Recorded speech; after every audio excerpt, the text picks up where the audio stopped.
ये केवल सियासी तौर से विरोध हो रहा है। अभी तो एक्ट भी नहीं आया। उद्धव जी वोट बैंक के लिए इतना नीचे गिर जाएंगे, इसकी कल्पना कोई नहीं कर सकता। सारे जितने भी तुष्टीकरण की राजनीति करने वाले राजनीतिक दल है, उनके समर्थन में खड़े हुए, तो इससे उनका मुस्लिम तुष्टीकरण की राजनीति करने का असली चेहरा उजागर हो गया।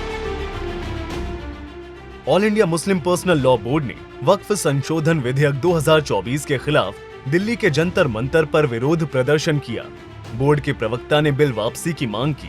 उपाध्यक्ष ने वक्फ की सुरक्षा और संविधान के संरक्षण पर जोर दिया।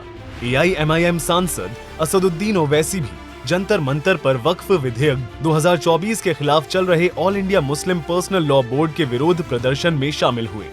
JPC अध्यक्ष जगदम्बिका पाल ने AIMPLB के विरोध को गैर जरूरी बताया और कहा कि अभी बिल संसद में पेश भी नहीं हुआ है, फिर भी विरोध किया जा रहा है।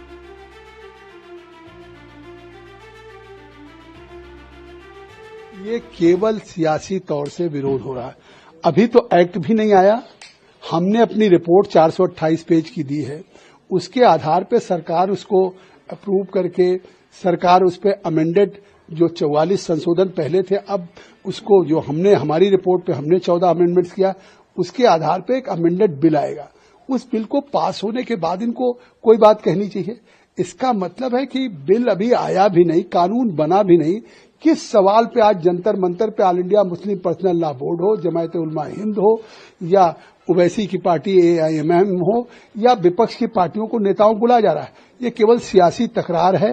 लोगों के मन में गुमराह किया जा रहा है। सरकार के प्रति केवल एक विरोध करने के लिए कहा जा रहा है। अन्यथा ये कानून जो सरकार लेकर के आई थी और JPC को सुपुर्द हुआ था, वो एक बेहतरी के लिए। लोग कह रहे हैं जंतर मंतर में बैठ के साहब हमारे अख्तियार DM को दे दिया जाएगा। कहीं नहीं DM को। अगर कोई डिस्प्यूट होगा वक्फ की प्रॉपर्टी के साथ और किसी का, चाहे किसी सरकार के साथ या किसी और के साथ, अब DM को अधिकार नहीं होगा। DM से ऊपर चाहे कोई राज्य सरकार का सेक्रेटरी होगा, कमिश्नर होगा, और यहां तक कि ट्रिब्यूनल में अगर कोई एग्रीव्ड है तो उसको हाईकोर्ट सुप्रीम कोर्ट जाने का उसको अवसर मिलेगा। बीजेपी नेताओं ने इस विरोध को राजनीतिक करार दिया और इसे मुस्लिम तुष्टीकरण की राजनीति बताया।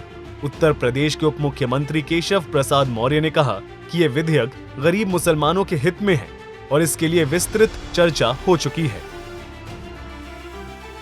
ये मैंने देखा आज दिल्ली के जंतर मंतर पर all India Muslim personal law board के द्वारा प्रदर्शन किया जा रहा है। वक्फ बोर्ड का जो संशोधन का जो विषय आया है वह इस देश के गरीब मुसलमानों के हित में है। उसके लिए JPC ज्वाइंट पार्लियामेंट्री कमेटी बन चुकी है, उसमें विचार विमर्श हो चुका है और उसके विरोध में प्रदर्शन और उसके समर्थन में कांग्रेस सहित, समाजवादी पार्टी सहित, NCP सहित, तृणमूल कांग्रेस सहित सारे जितने भी तुष्टीकरण की राजनीति करने वाले राजनीतिक दल हैं, उनके समर्थन में खड़े हुए, तो इससे उनका मुस्लिम तुष्टीकरण की राजनीति करने का असली चेहरा उजागर हो गया। जिनकी संख्या 80% से अधिक है वो मुसलमानों में गरीब है। अगर उनके हित में कोई वक्फ बोर्ड जो संशोधन बिल आ रहा है उसके लिए कोई प्रयास किया जा रहा है, तो यह वैसा ही विरोध है जैसे ट्रिपल तलाक के कारण से मुस्लिम महिलाओं पर अत्याचार होते थे और 3 बार तलाक कह करके उनकी जिंदगी बर्बाद करने का काम होता था। वहीं इस मामले में बीजेपी सांसद दिनेश शर्मा ने कहा कि ये संशोधन पसमंदा और गरीब मुस्लिम समुदाय के लिए फायदेमंद होगा। आधारविहीन लोग हैं, इनको न जनता का समर्थन है न मुस्लिम वर्ग का समर्थन है। मुस्लिम वर्ग भी जानता है कि मोदी जी गरीबों के लिए काम कर रहे हैं।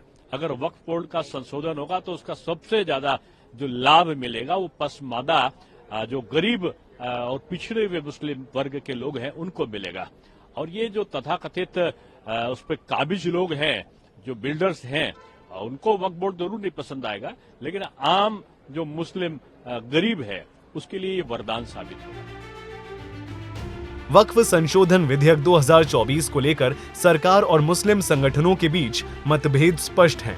सरकार इसे गरीब मुसलमानों के हित में बता रही है, जबकि AIMPLB और विपक्षी दल इसे समुदाय के अधिकारों के खिलाफ मान रही हैं। विधेयक के मसौदे पर चर्चा जारी है और इस पर राजनीतिक तनाव बना हुआ है। ब्यूरो रिपोर्ट, सूर्या समाचार।